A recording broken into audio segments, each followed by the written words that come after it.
Okay, let's get started. Welcome, everyone. My name is Anna with the Plano Public Library, and I want to thank you all for joining us for today's program. Please note that if you have any questions, you can type them into the chat. My co-pilot, Caitlin, will be monitoring the chat to assist you with any issues and bring questions to my attention. I am also joined by Jess, who will be assisting you with any technical issues. We will also be sure to leave time for questions at the end, though. So, housekeeping reminders that we would like to share with everyone. Note that this program will be recorded and will be made available on the Plano Public Library YouTube page for later viewing. And soliciting business or selling merchandise during library virtual programs is prohibited. Please show respect for our presenter and one another throughout the program. So, with that said, I think we can go ahead and get started with our class. Welcome to Photoshop Colorization. In many ways, this is a continuation of our previous class, Photoshop Restoration. But if you haven't watched that class, that is perfectly fine. You are more than welcome to jump in right now with Photoshop Colorization. That said, before we even open an image in Photoshop to start to colorize it, we want to make sure that we are starting with a good photo. And what that means is a photo without any scratches, without any tears, without any stains. We want to make sure to restore it back to its original black and white self first before we start to colorize, because colorizing is just going to highlight all of those flaws in the photo. So you are welcome to go to our Plano Public Library page. If you scroll down, you'll see a link to our YouTube page. And you can go to our YouTube and search for restoration. And there's our restoration workshop where we talked about restoring old photos. That said, if you have family photos, you'll probably want to restore them first. If you don't have family photos and you still want to colorize something, a great resource for you is going to be either the Library of Congress or Wikimedia Commons. So these are great resources that have a lot of historical photographs. You can see the picture of the day is a black and white photograph of the Thomas Jefferson Building. You can search specifically for almost anything that you want. And in this case, I would want to search for Abraham Lincoln. And here you can see a lot of photos of him, just black and white. One already colorized, but we want to colorize on our own and we want to practice these skills. So I think this portrait or this portrait would be a great candidate for us today to talk about. So here we can see that the image is 2,850 pixels by 3,742. That's a very good size. The larger the image, the more detail you're going to be able to capture usually. Let's see this other photograph. This one is a little bit smaller. So 2,200 versus 2,835, or by, not versus. So I think we're going to use this one on top. I can also see some little dots and speckles on this one that I'm not really a fan of. We could easily get rid of those in restoration, but we want to colorize today. So we are going to go ahead and download this one.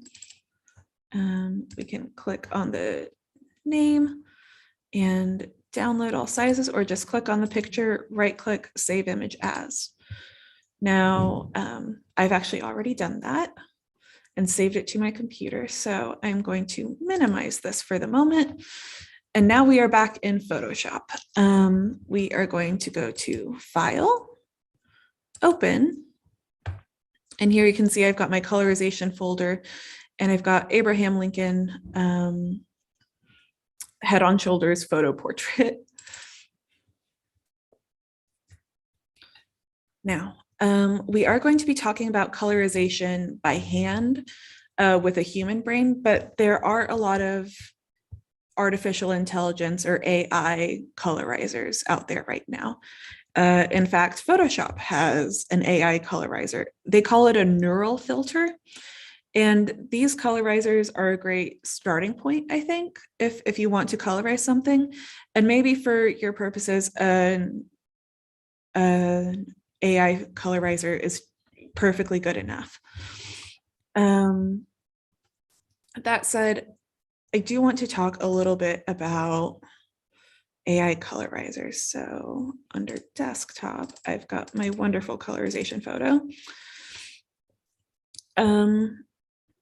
These are portraits taken between 1901 and 1909, and they were actually taken in color, one of the first color photographs. That said, this photograph was taken to a black and white filter. So it was completely black and white and then uploaded to an AI colorizer, who then colorized the photo. And this is the AI version of the photo. However, the original color photo is much more vibrant. It's exploding with color practically, especially compared to the kind of bland colors of AI. This was another photograph taken in that time frame, and this was the AI colorization versus the original color photograph. So this is another AI colorized photograph compared to the original color. One of the great things about colorization, I think, is that it has the capability of bringing the history alive, right? It allows us to see history as it was kind of meant to be seen in this bright, vivid color. And this AI colorizer did a good job of doing that. It's certainly better than a black and white photograph, but when compared to the original colors that are just so vibrant and so saturated, it really can't compare. So if your goal is to bring history to life, an AI colorizer can help you get there, but I wouldn't consider your work done. So I'm going to minimize that again, and we are going to go to Abraham Lincoln. So we are actually going to start with the AI and then kind of work our way towards the manual hand coloring with Photoshop. If we wanted to apply the AI filtering, we would go to filter, and then there's this little option called neural filters. Neural filters is a fairly new thing. I believe that the colorization, you have to download the filter so that the AI kind of knows what to do. But the colorization filter, I believe, came out March of this year, 2021. So it's fairly new. And you can see here that the colorizing filter did a decent job. Certainly not perfect, I think. The red of his lips kind of bled into the skin under the lips.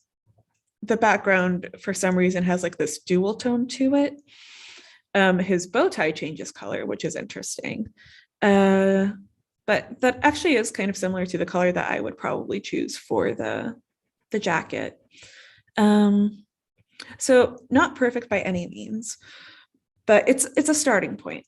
One of the great things about the neural filters is that you can, on the left-hand side where my mouse is, you can click.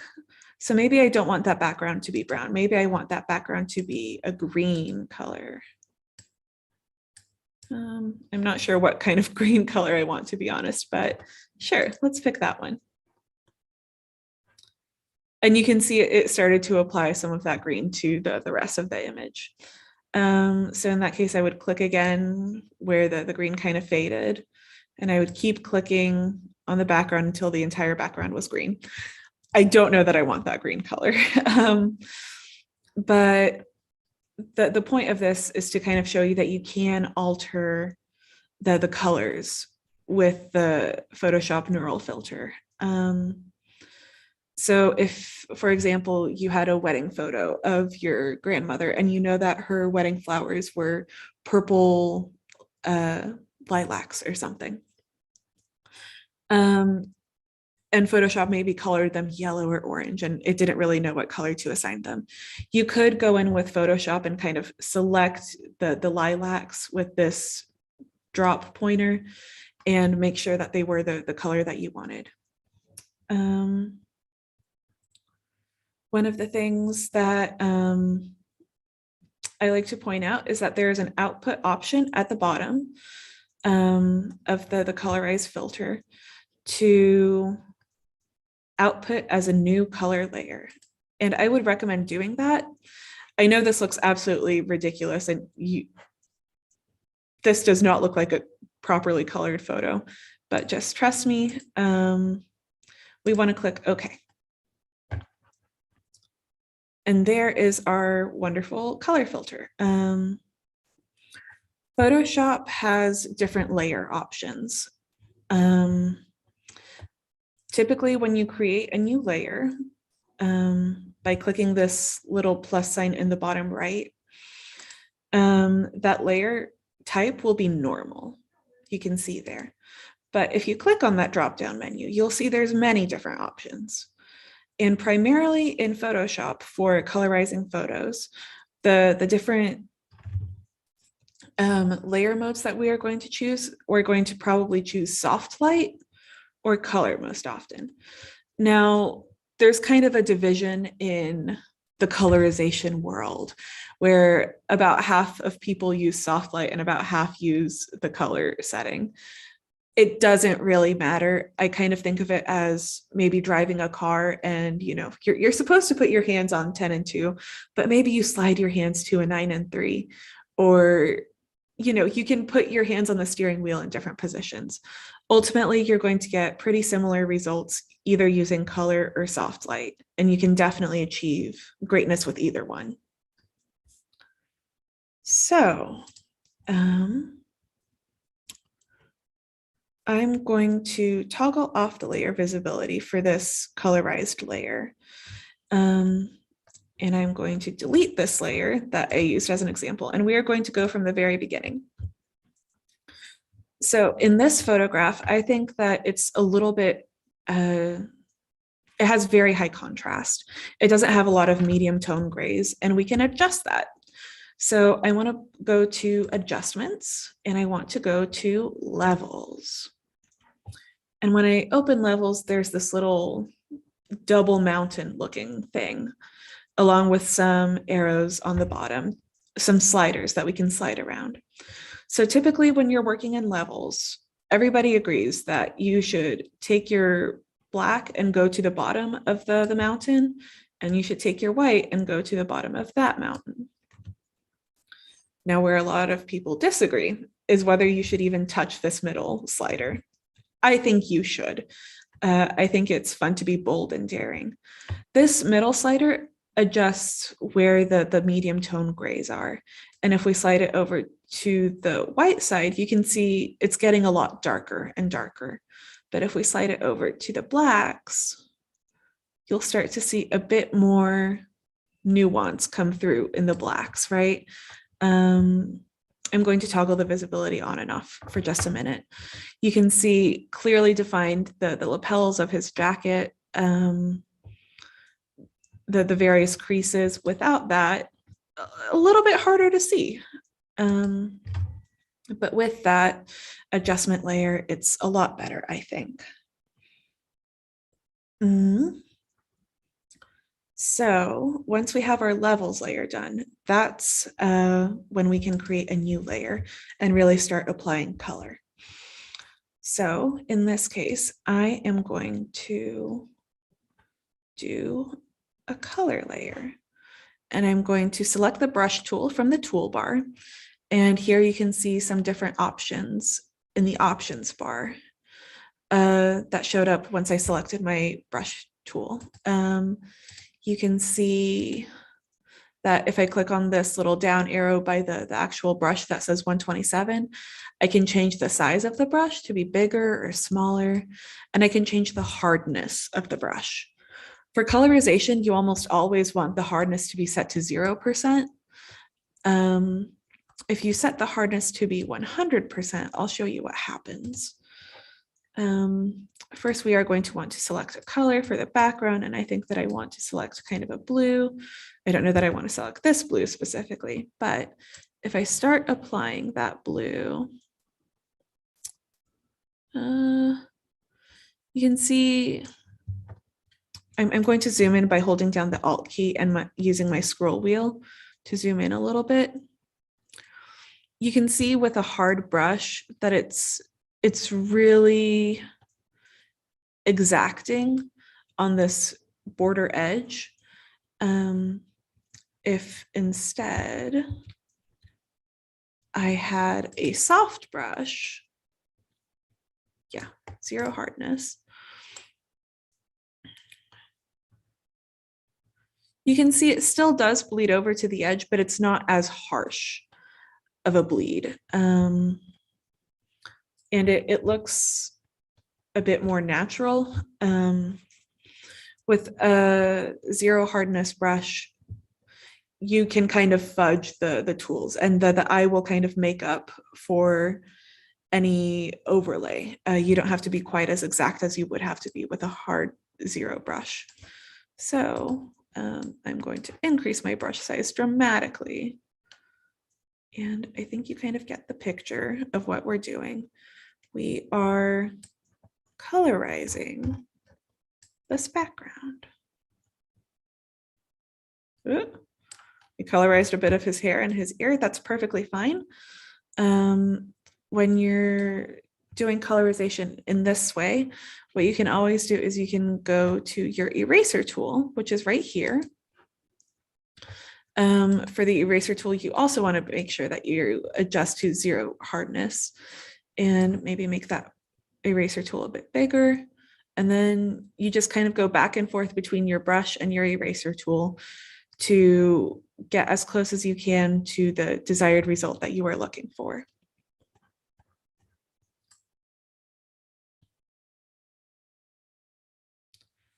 So, going to zoom out by using the Alt key and my scroll wheel again. I could certainly keep going on with the brush tool and colorizing the background, but I think I want to move on. We're done with the background. I want to start colorizing his hair and his skin. Now, when you're first starting, it's a little bit tricky to find the right colors for skin. It's something that you'll get better at with practice, but while you're first starting out, what I would recommend doing is just Google searching an image of, in this case, I looked for man in suit in Google image search, and I came up with this photo. What we're going to do is we are going to insert that photo into Photoshop so that we can look at it and use our eyedropper tool to use that photo as a palette. And using that eyedropper tool, we can select specific colors, like for his hair and for his skin and for his suit. And we can just use those immediately. So we are going to go ahead and place embedded. And here's my man in suit. He's a bit bigger than I would like him. He doesn't need to be that big. I know that he's covering up Lincoln right now, but you'll see he was imported into a new layer, and we can toggle that visibility on and off. So for the skin, you can select the eyedropper tool from the toolbar, or if you have the brush selected already, you can select the Alt key on your keyboard. And when you're holding it down and you have the brush tool selected, the Alt key automatically transforms the paintbrush tool into an eyedropper tool. So I'm going to select this kind of skin peachy color, and then I'm going to make him invisible again. I'm going to adjust the size of my brush to be a bit smaller, and I'm going to start coloring in Mr. Lincoln's skin. And as you're building up these layers, you can definitely go over things like hair and eyebrows, because later on you will adjust those and you will color over your skin color essentially.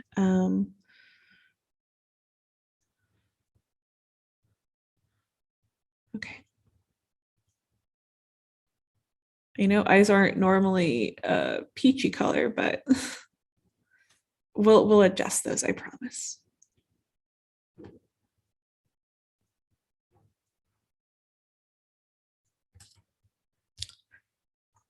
Okay, once that is done, we can zoom in even further.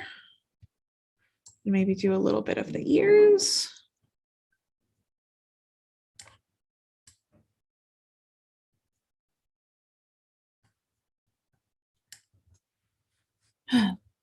Okay. So I'm going to bring up our man in suit again. And our man in suit doesn't have the best eye color for Abraham Lincoln. His eyes were frequently described as kind of a steely blue color. So these eyes aren't a perfect match for Abraham Lincoln's, but using our eyedropper tool, we can go ahead and zoom in even further and select just the white of his eyes. And you'll see that the white of his eyes isn't really that white. It's still this kind of beigey, off-white, peachy color. And that's perfectly normal. I'm going to make our man in suit invisible again. And now, using my brush tool, making it quite a bit smaller, I'm going to apply that color to the eyes. Oh, it would help. Yeah, there we go. And you'll see that that actually does look quite natural, as opposed to if I had just chosen a straight white.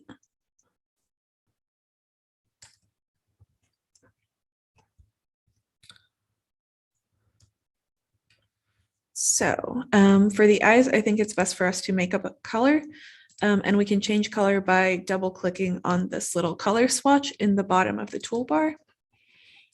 And we're looking for kind of a steely blue. I think that might be about right.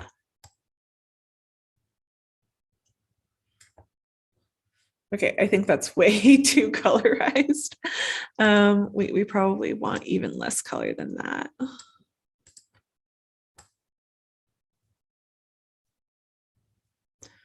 There we go, much better.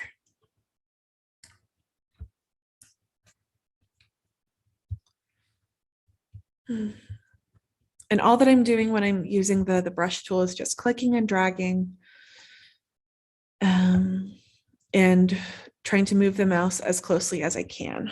One thing that I do want to point out is that a lot of professional colorizers will not actually use a mouse. They will use a drawing tablet, such as a Wacom drawing tablet.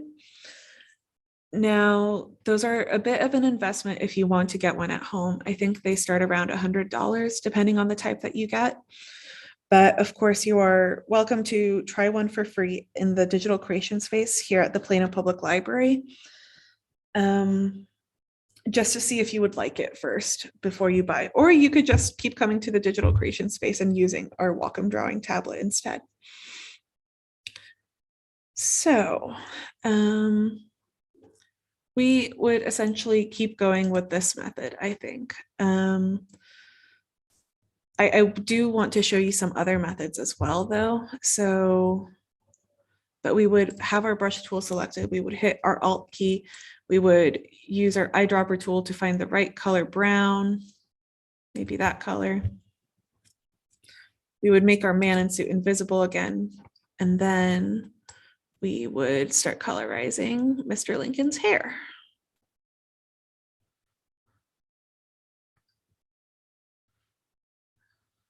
And so on and so forth. I think that you kind of get the picture. What you're essentially doing is you're creating this, which looks kind of a mess now that I'm looking at it.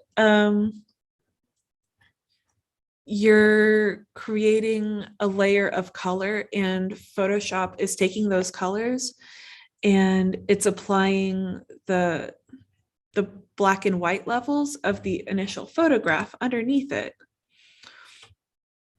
to the final image that we see in the end. So you can see that this brown, even though on our color layer it's all just the same color brown, you can see that brown is changing with the black and white values of the color of the photo underneath it.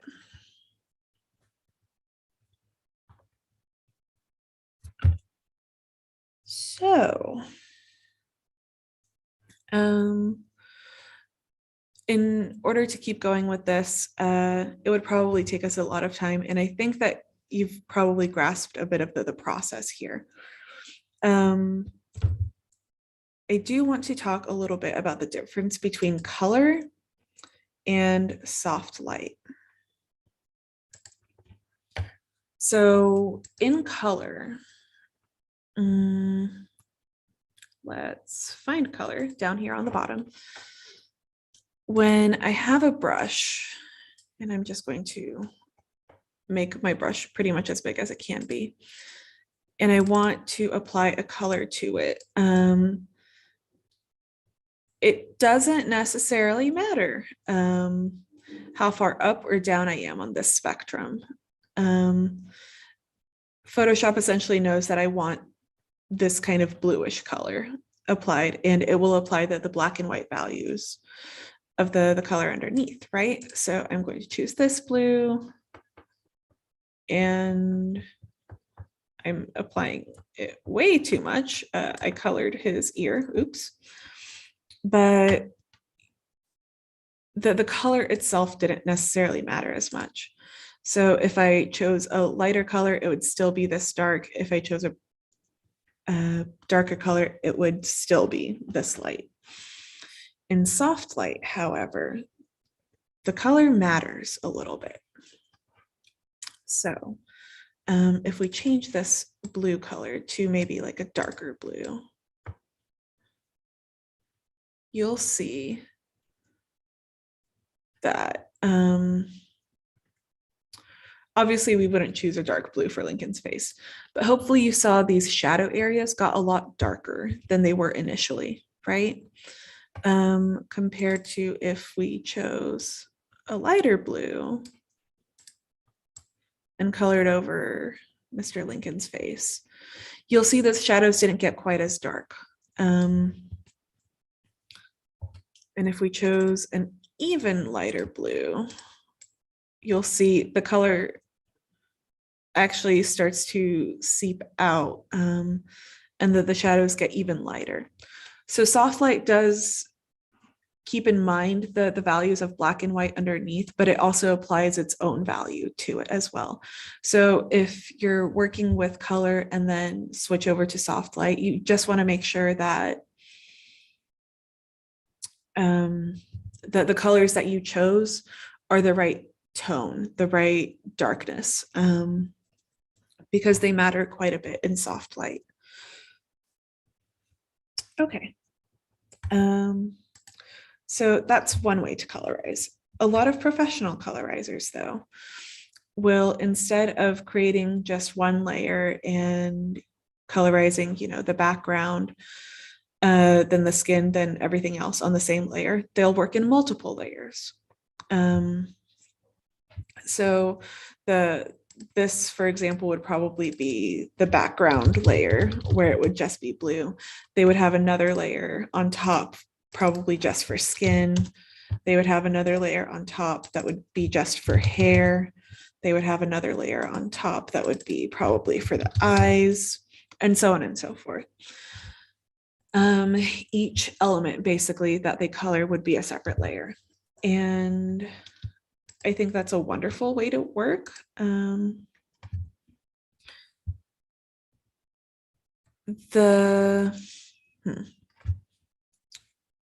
do I want to say this? A lot of other colorizers, though, instead of changing their brush for everything, what they'll do instead is instead of just creating a regular normal layer on top of something, they are going to go to, I think here, yes, this little circle that's half black, half white, that creates a new fill or adjustment layer. And they'll actually create a solid color layer. It's going to ask us to pick a color. I'm going to pick a blue that I think I want to apply to his jacket. And okay. Now, you'll see this does not look right. It does not look right at all. This is not what we want. We do not want just a completely blue photograph. So what we're going to do is we are going to adjust the layer mask. When you create a solid color fill layer, it creates the color itself that's being applied, and then it creates a layer mask.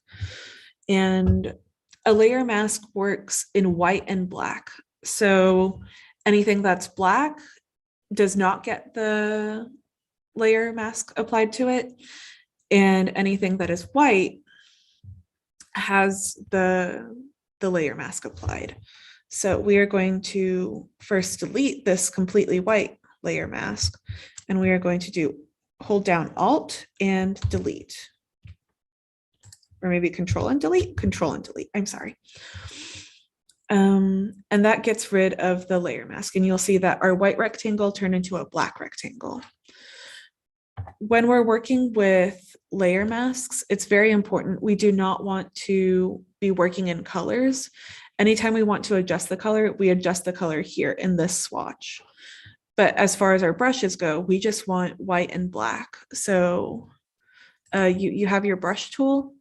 The brush is going to be painting in white. And what we're going to do is we are going to apply that over his suit jacket. Now, one thing that I forgot to do in our layers is to make sure that our normal was set to color. Or maybe soft light. In this case, I think soft light works better, but I think that we can just choose a better color. So instead of this color, we can probably choose something a bit more neutral, toned down. Now, one of the great things about this, as I mentioned, a lot of professional colorizers use this. If you do have separate layers for each color, so we would have one solid color fill for his suit, and probably bow tie. Well, maybe the bow tie doesn't match. I'm changing my mind. The bow tie definitely doesn't match. It's going to be slightly off.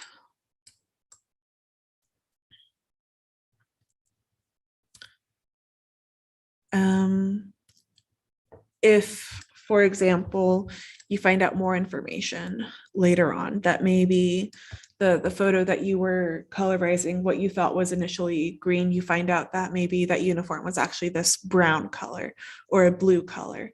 Or maybe later on you find out that the flowers were actually that lilac purple that I was talking about. You can just select this layer thumbnail and you can change the color pretty much immediately to whatever color you would like. Maybe we find out that Lincoln was wearing a brown suit that day, and we can pretty quickly adjust the suit color to be what we want it to be. So that's one benefit of using the color fill method. Anytime that you want to repeat this again, you would go to that little circle of white and black in the bottom right. You would select your solid color fill. It's always going to ask you to pick a color, and you can always change that color. You would hit your Control Delete on the layer mask to make everything clear. And under normal, you would probably apply color. And then I do not think that was the right color for his skin. Maybe a bit more like that. You would start painting in his skin. Ooh, that is way too saturated for a skin color. But that's the benefit of using this method. It's so easy to adjust. So yes, even though I know this is the wrong color, at least I can see what color I'm applying. And in a few clicks, I'll be able to change this to what I consider to be the right skin color for him.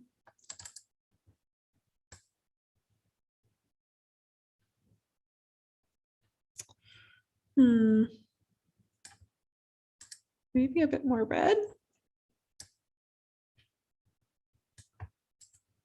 Well, as before, you can have your man in suit. And when you click this color, the eyedropper automatically shows up and you can just kind of drag over the man in suit's color, skin color, and use that as a palette again.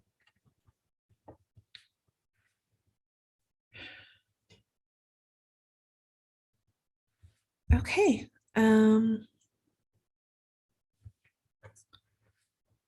So we would continue on as before. It's just that every time now we would be creating new solid color layers using Control Delete, making sure we've got color selected, or soft light. If you prefer soft light, that's totally fine. Maybe now I want to adjust his bow tie. And I think his bow tie was red. I don't actually think his bow tie was red. But the great thing about being the colorizer is that you get to choose the colors to bring your subject to life. And then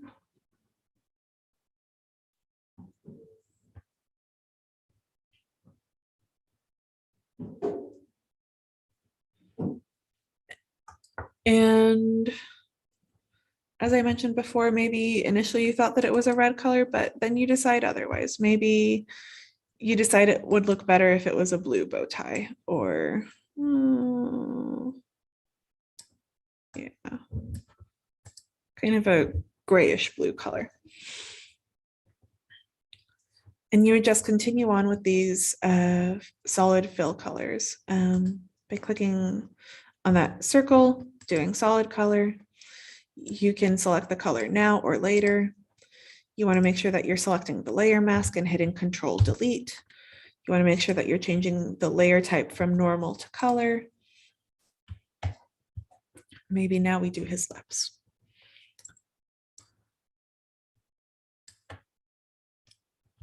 Maybe a bit bigger. Okay.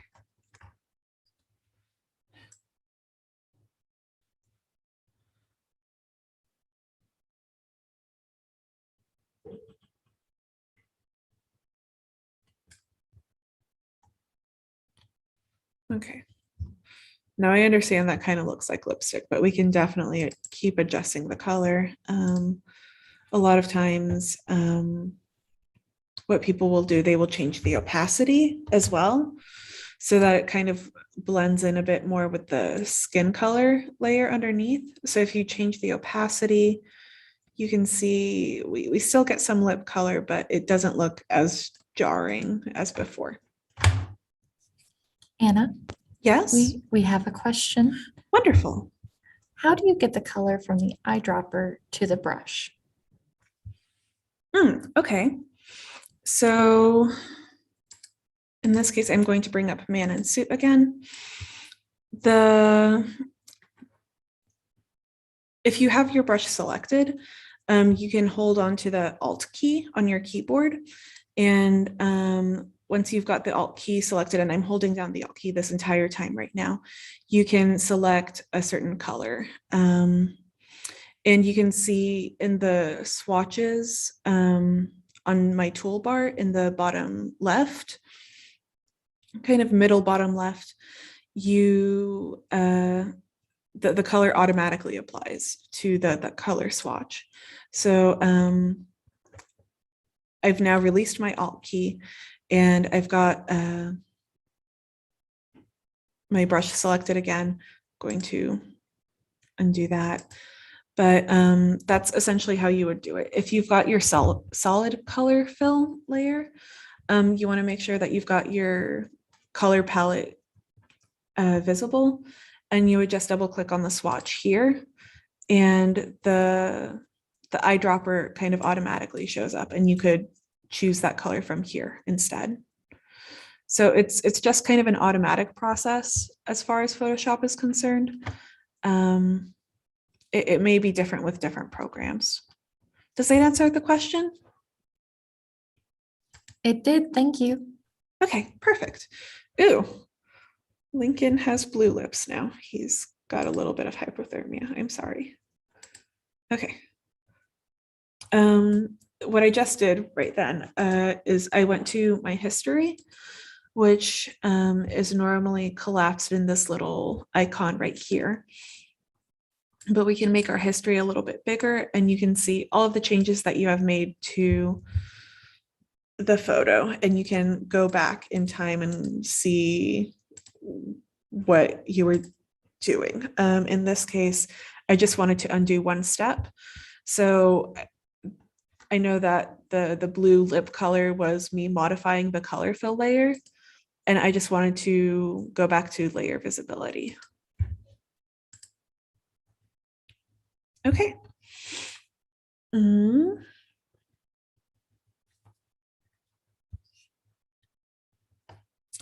goodness. Something that I always forget about as a colorizer is the ears. And I'm noticing that I completely forgot about Mr. Lincoln's ears again. But the great part is that you can always find your layer. And it's a great idea to probably label your layers.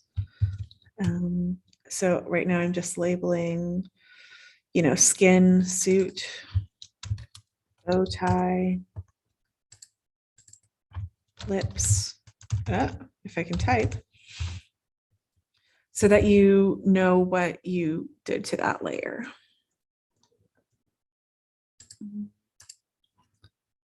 But you can go back to your layer mask on skin and just make that white over the ears again. And even though we have white in our color selected, remember we are drawing on the layer mask, and layer masks work in white, black, and shades of gray for opacity levels. But typically we're working in either white or black on a layer mask, and this color is the one being applied to the white areas that we are drawing on the layer mask.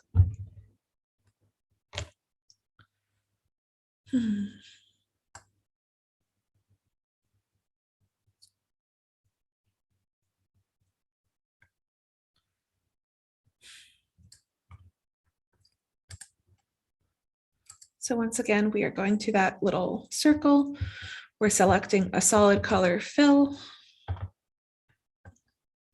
think this time I want to do his hair, so I'm going to choose kind of a more browner color. I don't know what color brown I want specifically, but sure, that's a good starting point. We're going to do Alt Control Delete. Not Control Alt Delete, just Control Delete. I'm sorry. On the layer mask to get rid of it. And we're making sure that our normal type has changed to color.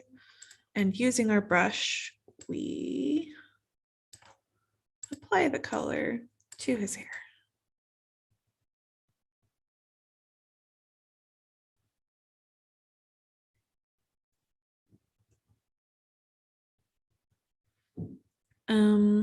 And I know that we're colorizing a black and white photo right now, but one thing that I enjoy doing with the same exact process, doing a color fill layer in color mode on top of a regular picture, is I like seeing what I would look like with different colors hair. So if you wanted to see, just wondering what you would look like with maybe purple hair, or maybe a darker brown color or a red color or something, you could just do the same process. If we wanted to, we could give Abe Lincoln purple hair right now, but I don't think we should do that.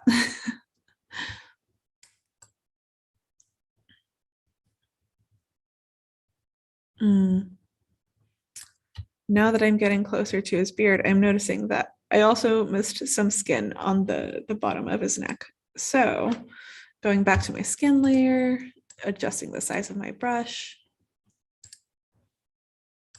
going back over here. It should look just fine.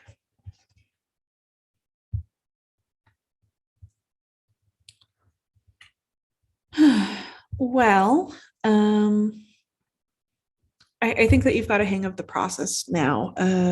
Just creating more and more layers, and hopefully labeling them correctly so you can find them pretty easy later on. But are there any other questions?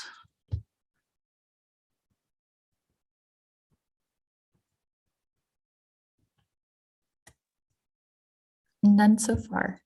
Okay. Well, there are many, many ways to colorize photos. Photoshop is a monster of a machine. It has many, many different options. I've shown you a few that I like doing, and I hope that those help you get started. But if you want more ways, or if you want a community of sorts, I did want to mention the Reddit group Colorization. Now, you can probably find colorizers on any sort of social media platform. I know there's a colorization group on Facebook. You would just have to search for colorization and find one that you like. Or I'm sure you can also find your people on Twitter or Instagram. But this Reddit colorization group I like because you don't even have to be part of Reddit to access it. You can see people post works that they've done as far as colorizing goes. And they've got some good tutorials here. So if you'd like to see different methods, or if you're having trouble with something, the skin tutorial I think is amazing. But there's also different Photoshop tutorials and a written colorization tutorial if maybe you learn better from like a written word and can follow step by step. There's also some tutorials for different programs such as GIMP. GIMP is a free photo editing program, and you can colorize in GIMP as well. So I would definitely check that out. If you want to improve your skills, you can always ask for critiques, and people will usually comment and give you some helpful advice.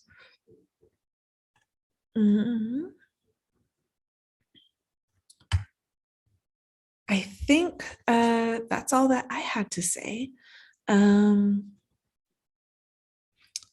So I did want to say in closing, thank you everyone for joining us and for participating. We really appreciate you being here.